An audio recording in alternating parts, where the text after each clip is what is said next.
तलाक के बाद पत्नी ने किया तलाकशुदा पति को फोन। मेरे घर आ जाओ, तुम्हें कुछ दिखाना है।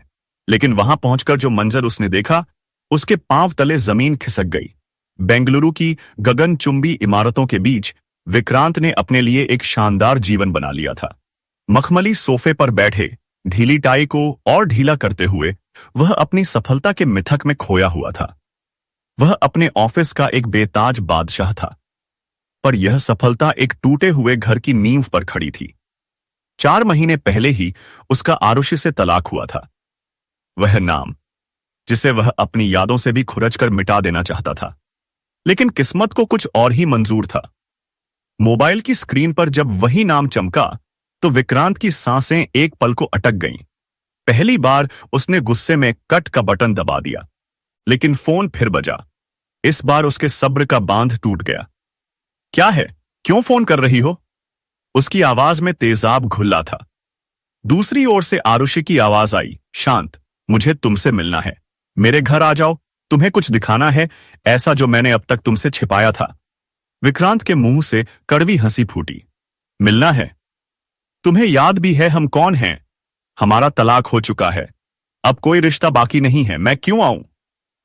तुम्हें आना होगा, आरुषि ने उसकी बात काटते हुए कहा। तुम्हारे दिए जख्मों को भरने में मुझे महीनों लग गए, पर यह घाव तुमसे भी पुराना है। इसे तुम्हारी आंखों से देखना जरूरी है। विक्रांत असमंजस में पड़ गया। क्या यह कोई चाल है? क्या वह उसकी कामयाबी देखकर पछता रही है, या यह किसी और बदले की शुरुआत है? वह रात भर करवटें बदलता रहा। अंत में अपने अहंकार और एक अजीब सी उत्सुकता से प्रेरित होकर उसने दिल्ली की टिकट बुक कर ली। प्लेन की खिड़की से बाहर देखते हुए विक्रांत का मन अतीत के गलियारों में भटक गया।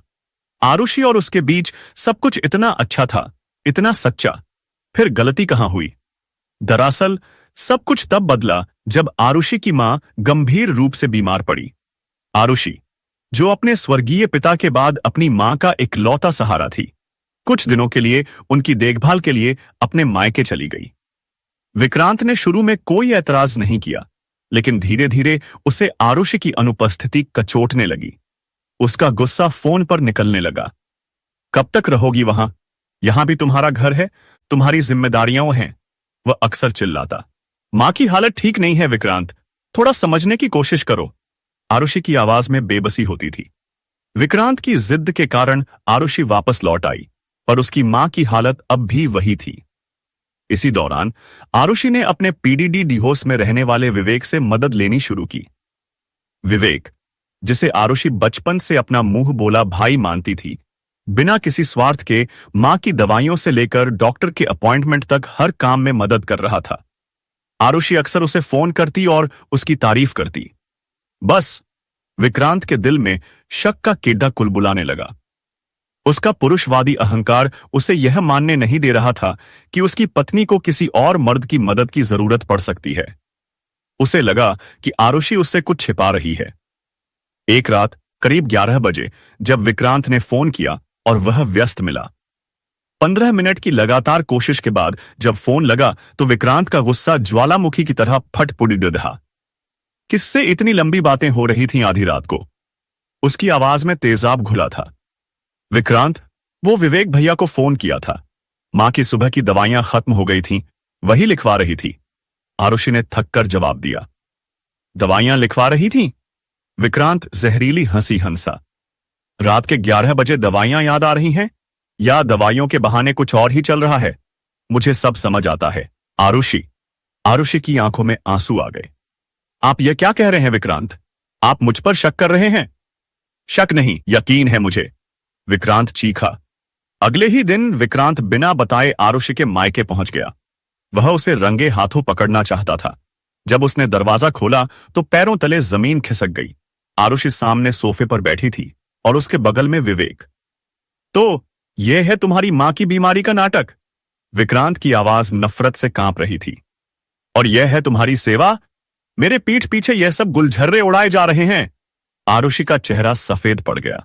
विक्रांत, अपनी जुबान को लगाम दो, ये क्या बकवास कर रहे हो? बकवास? विक्रांत ने पास पड़ी मेज पर हाथ मारा। जिस आदमी के लिए तुमने मुझे और मेरे घर को भुला दिया, आज उसी के साथ यहां रंगलियां मना रही हो। ये शब्द आरुषि के आत्मा को तार तार करने के लिए काफी थे।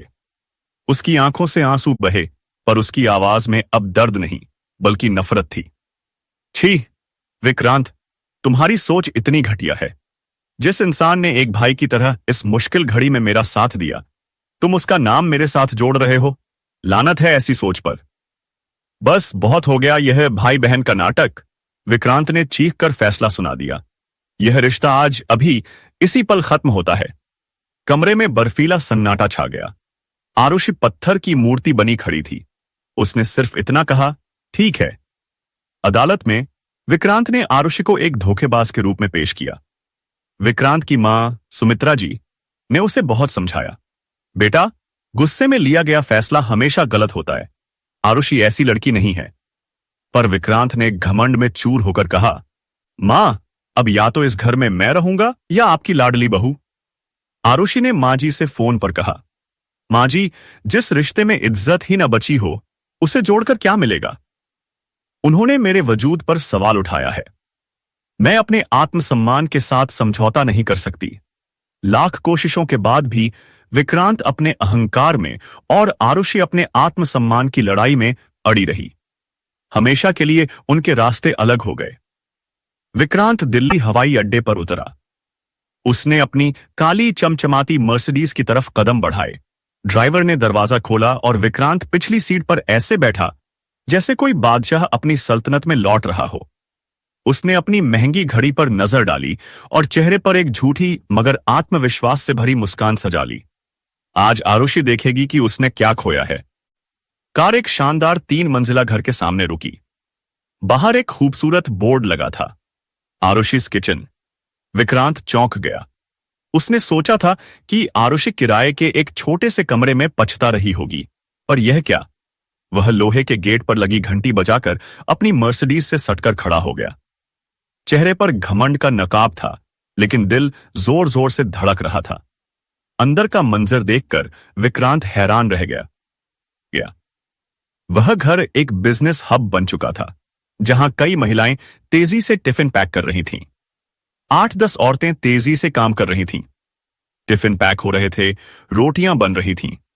यह नजारा किसी बिजनेस हब जैसा था। तभी किसी की आवाज आई, माधुरी, ये 100 टिफिन गुप्ता एंड सन्स के ऑफिस पहुंचाने हैं, जल्दी करो। विक्रांत ने आवाज की दिशा में देखा। सामने आरुषि खड़ी थी। वही आरुषि, पर आज वह बिल्कुल अलग लग रही थी। नीले रंग की सिल्क की साड़ी, ऊपर सफेद एप्रन। चेहरे पर थकान की जगह आत्मविश्वास का एक अनोखा तेज था।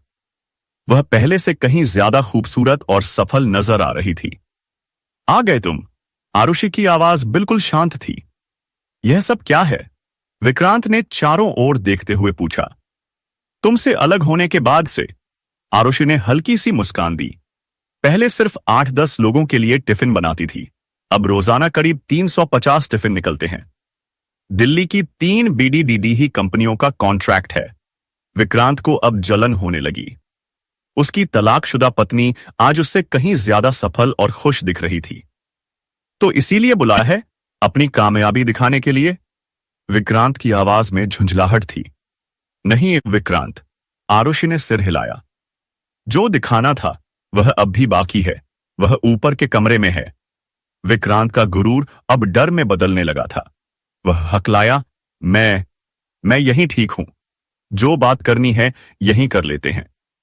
आरुषि ने उसकी आंखों में आंखें डाली। जब इतनी दूर आ गए हो तो चंद कदम और सही।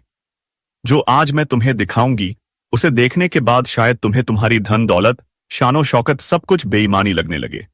विक्रांत सम्मोहित व्यक्ति की तरह उसके पीछे चल दिया। ऊपर की मंजिल पर सुकून देने वाली शांति थी। आरुषि एक बंद दरवाजे के सामने जाकर रुक गई। विक्रांत, अपने घमंड को, अपने गुस्से को कुछ पल के लिए बाहर ही छोड़ देना। अंदर जाने से पहले उसने विक्रांत से पूछा, अपनी मां से आखिरी बार कब बात की थी? यह सवाल एक तीर की तरह विक्रांत के सीने में लगा। उसे याद भी नहीं था। उसने अपनी नजरें झुका लीं। आरुषि ने धीरे से दरवाजा खोला। अंदर का मंजर देखकर विक्रांत की आंखों के सामने अंधेरा छा गया। दिल की धड़कनें जैसे थम सी गईं। एक साफ सुथरे बिस्तर पर एक वृद्ध कमजोर औरत लेटी हुई थी। वह औरत और कोई नहीं, उसकी अपनी मां सुमित्रा जी थी। लेकिन यह वह मां नहीं थी जिसे वह अच्छे से जानता था। यह तो बस हड्डियों का एक ढांचा था। आंखें अंदर की ओर धंसी हुई थीं और उनके सिर के पास एक ग्लूकोज की बोतल टंगी थी। मां! विक्रांत की आवाज एक दबी हुई, कांपती हुई फुसफुसाहट में निकली। विक्रांत लड़खड़ाते कदमों से बिस्तर के पास पहुंचा। मां, आप यहां कैसे? आपकी यह हालत? सुमित्रा जी कुछ कह नहीं पाई, बस उनकी आंखों से आंसुओं की धारा बह निकली। आरुषि आगे बढ़ी। जवाब चाहिए तुम्हें तो पूछो मां जी से। और सुनो उस बेटे की कहानी जो अपनी मां को एक जिम्मेदारी समझकर बड़े भाई के दरवाजे पर छोड़ आया था, और फिर कभी पलटकर यह भी नहीं पूछा कि वह जिंदा भी है या मर गई। सुमित्रा जी ने कांपते हुए कहना शुरू किया कि कैसे विक्रांत का बड़ा बेटा, उसका भाई और बहू ने उन्हें बोझ समझना शुरू कर दिया। बहू की बातें कांटों की तरह उनके दिल में चुभती थीं। एक दिन तेरे भाई ने कहा, मां चलो, आज तुम्हें मंदिर घुमा कर लाता हूं। मैं कितनी खुश हुई थी बेटा। मैंने सोचा मेरे बेटे को अपनी गलती का एहसास हो गया। वह रो पड़ी। गाड़ी शहर के बाहर एक बड़ी सी पुरानी इमारत के सामने रुकी। उसने मेरा हाथ पकड़ा और अंदर ले जाकर बोला, मां, अब से यही तुम्हारा घर है। मैं चीखती रही, उसे पुकारती रही, पर उसने एक बार भी पलटकर नहीं देखा बेटा। वो वृद्धाश्रम था विक्रांत। वृद्धाश्रम के नर्क से वह एक रात चुपचाप भाग निकली और सड़कों पर भटकती रहीं। फिर एक दिन एक मंदिर की सीढ़ियों पर बैठी थी जब आरुषि ने मुझे देखा।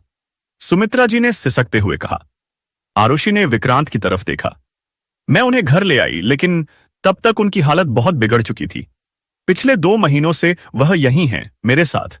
मैंने तुम्हें फोन किया था विक्रांत, एक नहीं कई बार, पर तुम्हारा फोन या तो व्यस्त था या तुमने उठाया नहीं, या फिर उठाकर मैं बिजी हूं कहकर काट दिया।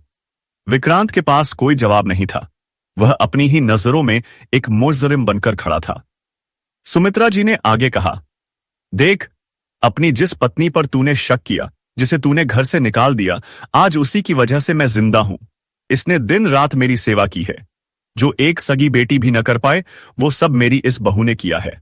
विक्रांत का घमंड पिघलकर आंसुओं के रास्ते बह गया। वह अपनी मां के सूखे, झुर्रियों भरे हाथों को थामे हुए था। वह उस औरत के सामने घुटनों पर बैठा था जिसे उसने चरित्रहीन कहकर घर से निकाला था, और जिसने एक अजनबी, एक पूर्व सास के लिए बेटी का फर्ज निभाया था। उस दिन विक्रांत शाम तक अपनी मां की सेवा करता रहा। उसने उन्हें अपने हाथों से सूप पिलाया, उनकी दवाइयों का ध्यान रखा। यह सिलसिला अगले 2 दिनों तक चलता रहा। विक्रांत रोज सुबह आता और शाम तक मां की सेवा में लगा रहता। तीसरे दिन आरुषि उसके लिए चाय लेकर आई। विक्रांत ने झिझकते हुए कप ले लिया। Thank you. बेंगलुरु वापस नहीं जाना तुम्हें? काम होगा? आरुषि ने पूछा। मैंने अपने ऑफिस में 1 महीने की छुट्टी ले ली है। जब तक मां ठीक नहीं हो जाती, मैं यहीं रहूंगा। तुम्हें ऐसा करने की जरूरत नहीं है, आरुषि ने कहा। जरूरत है आरुषि, विक्रांत ने कहा। बहुत जरूरत है। जो काम एक बेटे को करना चाहिए, वह मैं अब तक नहीं कर पाया। अब मुझे वह करने दो। प्लीज, मुझे मेरी गलतियों को सुधारने का एक मौका दो। विक्रांत अब मां की सेवा के साथ साथ आरुषि के छोटे मोटे कामों में भी हाथ बंटाता था। एक दिन जब किचन का सिंक जाम हो गया, तो विक्रांत खुद औजार लेकर उसे ठीक करने में लग गया। 2 घंटे की मशक्कत के बाद जब सिंक ठीक हुआ, तो विक्रांत के कपड़े और हाथ पूरी तरह गंदे थे। आरुषि उसे देखती रह गई। यह वही विक्रांत था जो कभी अपने कपड़ों पर एक छोटा सा दाग भी बर्दाश्त नहीं करता था। आज वही आदमी बिना किसी झिझक के गंदे पानी में हाथ डालकर काम कर रहा था। यह सब करने की जरूरत नहीं है विक्रांत, उसने धीमी आवाज में कहा। जरूरत है आरुषि, विक्रांत ने कहा। मैंने तुम्हें बहुत दुख दिया है।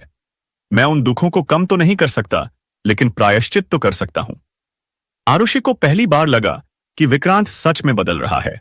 उसका घमंड, उसकी अकड़, सब कुछ पिघलकर अब एक सच्चे, पश्चातापी इंसान के रूप में ढल रहा था। अगली सुबह दरवाजे पर विवेक आया। उसी वक्त विक्रांत ने उसे आवाज दी। विवेक, क्या मैं तुमसे 2 मिनट बात कर सकता हूं? विवेक और आरुषि दोनों चौंक गए। विक्रांत की आंखें झुकी हुई थीं। मैं जानता हूं कि माफी मांगने से मेरे किए हुए गुनाह कम नहीं होंगे, विक्रांत ने विवेक की आंखों में देखकर कहा। लेकिन आज मैं तुम दोनों के सामने अपने उस हर शब्द के लिए माफी मांगना चाहता हूं जो मैंने तुम्हारे रिश्ते पर कीचड़ उछालने के लिए कहे थे। विवेक, मैंने अपनी असुरक्षा और अपने घमंड में अंधा होकर तुम पर इतना घिनौना इल्जाम लगाया। तुम एक भाई की तरह हमेशा आरुषि और मेरी मां के साथ खड़े रहे, और मैंने तुम्हें गलत समझा। अगर हो सके तो अपने इस गुनहगार भाई को माफ कर देना। विवेक ने आगे बढ़कर विक्रांत के कंधे पर हाथ रखा। जीजा जी, जो बीत गया सो बीत गया। आप अपनी गलती मान रहे हैं, यही बहुत बड़ी बात है। मेरे मन में आपके लिए कोई मैल नहीं है। विवेक के जाने के बाद विक्रांत वहीं जमीन पर घुटनों के बल बैठ गया और आरुषि के आगे हाथ जोड़ दिए। आरुषि, मैं जानता हूं मैं तुम्हारे लायक नहीं हूं। उसकी आवाज सिसकियों में डूब रही थी। मैं तुमसे अपनी जिंदगी में वापस आने का हक भी नहीं मांग सकता। मैं तो बस इस रिश्ते की, अपने प्यार की भीख मांग रहा हूं। मुझे एक मौका दे दो आरुषि। मुझे खुद को साबित करने का एक आखिरी मौका दे दो। मैं तुम्हारा पति नहीं, तुम्हारा जीवन साथी बनकर रहना चाहता हूं। आरुषि पत्थर की मूर्ति बनी उसे देखती रही। उसकी आंखों के सामने आज वही विक्रांत था जिससे उसने बेपनाह मोहब्बत की थी। एक ऐसा विक्रांत जो अपनी गलती पर टूटकर रो रहा था। विक्रांत, आरुषि ने उसका हाथ पकड़कर उसे उठाया। जो जख्म तुमने दिए हैं वह बहुत गहरे हैं। उन्हें भरने में वक्त लगेगा। मुझे सोचने के लिए थोड़ा समय दो। उस रात विक्रांत एक होटल में था। आधी रात को उसके फोन की घंटी बजी। स्क्रीन पर आरुषि का नाम देखकर उसका दिल जोर से धड़का। हेलो, उसने कांपती आवाज में कहा। दूसरी तरफ से आरुषि की शांत लेकिन दृढ़ आवाज आई। विक्रांत, मैंने बहुत सोचा और मुझे लगता है हर रिश्ते को एक दूसरा मौका मिलना चाहिए, और हर इंसान को भी। विक्रांत की आंखों से खुशी के आंसू बहने लगे। लेकिन एक शर्त है, आरुषि ने कहा। हर शर्त मंजूर है आरुषि, विक्रांत ने तुरंत कहा। यह रिश्ता अब बराबरी का होगा विक्रांत। हम एक दूसरे का सहारा बनेंगे, एक दूसरे की ताकत। मैं जो हूं, जैसी हूं, तुम उसे स्वीकार करोगे। मेरे व्यापार, मेरी पहचान। तुम मेरी उद्यान को नहीं रोकोगे। न तुम अपनी सफलता पर घमंड करोगे, न मैं अपनी सफलता पर। हमारा रिश्ता सम्मान और भरोसे की नींव पर बनेगा। मंजूर है, विक्रांत ने रोते हुए कहा। हमेशा के लिए मंजूर है आरुषि। मैं आज ही अपना ट्रांसफर दिल्ली करवाने के लिए अप्लाई कर देता हूं। फोन कट गया, लेकिन दो दिलों के बीच का टूटा हुआ तार आज फिर से जुड़ गया था। अगली सुबह सूरज की पहली किरण के साथ विक्रांत आरुषि के घर के दरवाजे पर खड़ा था। उसके हाथ खाली थे, लेकिन उसकी आंखें आज सच्चे प्यार, गहरे पश्चाताप और पूर्ण समर्पण से भरी हुई थीं। अंदर आते ही वह आरुषि के सामने घुटनों पर बैठ गया और बस इतना ही कह पाया, तुम्हारे बिना मेरी जिंदगी अधूरी है। मैं तुम्हें फिर कभी खोना नहीं चाहता। भरी आंखें लिए आरुषि ने उसे उठाया और दोनों आलिंगनबद्ध हो गए। भावनाओं के सारे बांध एक साथ टूट गए। यह कहानी खत्म होने के लिए नहीं, बल्कि एक नए और ज्यादा खूबसूरत अंदाज में फिर से शुरू होने के लिए बनी थी। सच्चा प्यार वह हुनर जानता है जो राख में से भी उठकर जिंदगी को दोबारा गुलजार कर देता है। दोस्तों, लगी हो तो प्लीज चैनल को लाइक और सब्सक्राइब करें तथा कमेंट में अपनी राय हमें जरूर बताएं। फिर मिलते हैं अगली एक और नई कहानी के साथ। तब तक के लिए धन्यवाद।